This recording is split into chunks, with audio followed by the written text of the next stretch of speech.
Emi Akonde, TVC News, Abuja.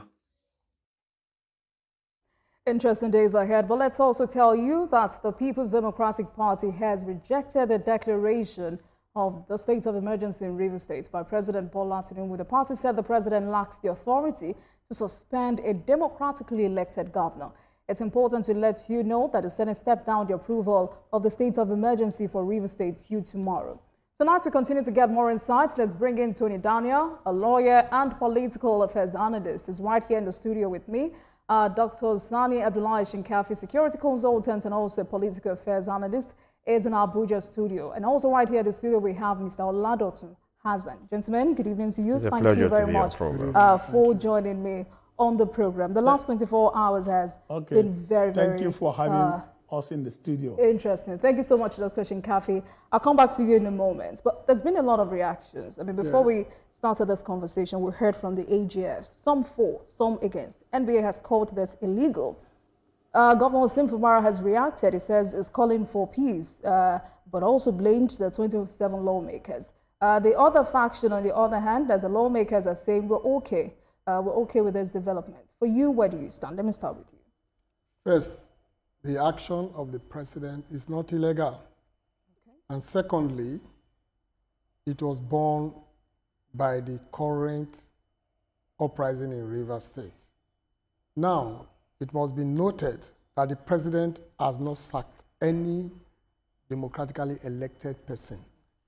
The implication of a proclamation of a state of emergency is that those democratically elected, their activities officially are suspended. Okay.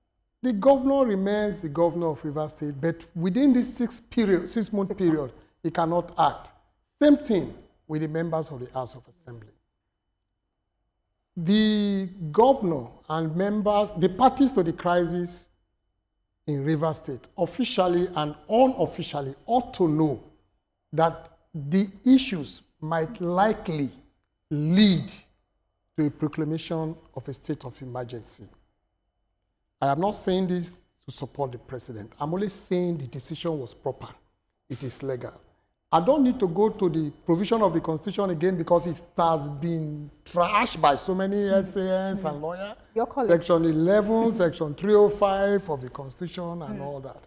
Yes, the president complied with the provisions of Section 305, as rightly stated by the Attorney General of the Federation, whom most of us know. We knew him before he was made the Attorney General.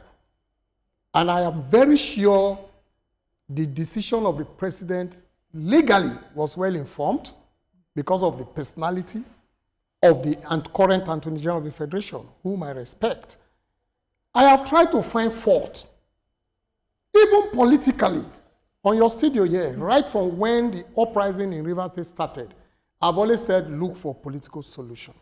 Some of my colleagues, SAM, were not happy with me. At least I met some after I left the studio, when I put the blames on them, that they are making the uprising to linger. I met one of them, I don't want to mention him, who used to be my good friend. And he wanted to greet me the way we used to greet. Suddenly, he withdrew. So I said, okay, but the truth must be said. Politically, this decision is good. Those who are shouting and wailing will soon realize that within these 6 months, things will normalize. It douse tension. I have listened to reports from most of the television stations on what is happening in Rivers State. Everywhere is calm, but there is anxiety. But for those who say it was a hasty decision, do you agree with them? I don't, because there have been attempts by the president to settle the issues politically. And you see, whatever move you make, particularly in a democratic setting like this, some persons who are in the other parties, we commend. I mean, we criticize you, why some we commend you. The Speaker of the House welcomed this idea from what I heard, but PDP officially rejected it. The Speaker of the House of Assembly in Rivers State is a PDP man. In fact, one of the leaders of PDP in, Rivers State. So to me, it was not hasty. Don't forget that when Rivers State was asked, I mean, when there was a judgment that elections should not be held, or INEC should not provide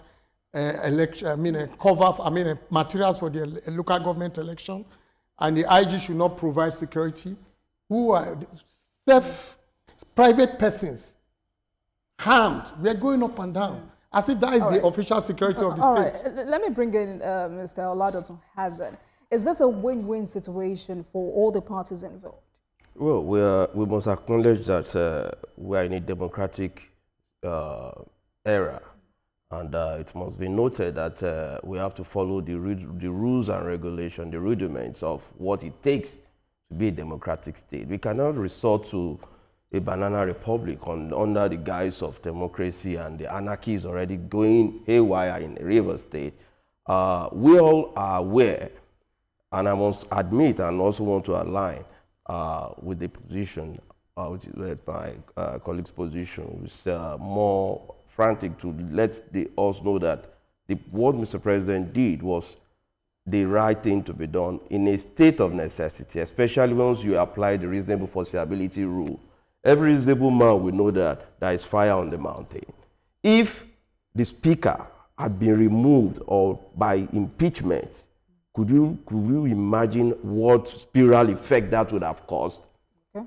Even Wike will be caught unaware as far as this is concerned, because people mention his name in one way or the other. Yes, everybody is a player when it comes to politics. There is no hula-baloo about that.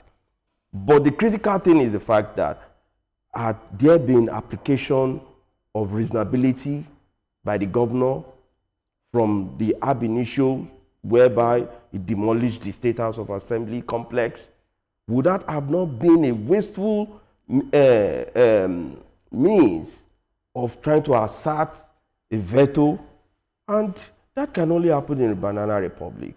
But the fact that there have been means of reconciliation, there have been ups and downs, what stopgap the governor and reduce the governors into where we can now find Governor Fubara, whereby, to me, I've always been this kind of a mean person, was after the Supreme Court judgment.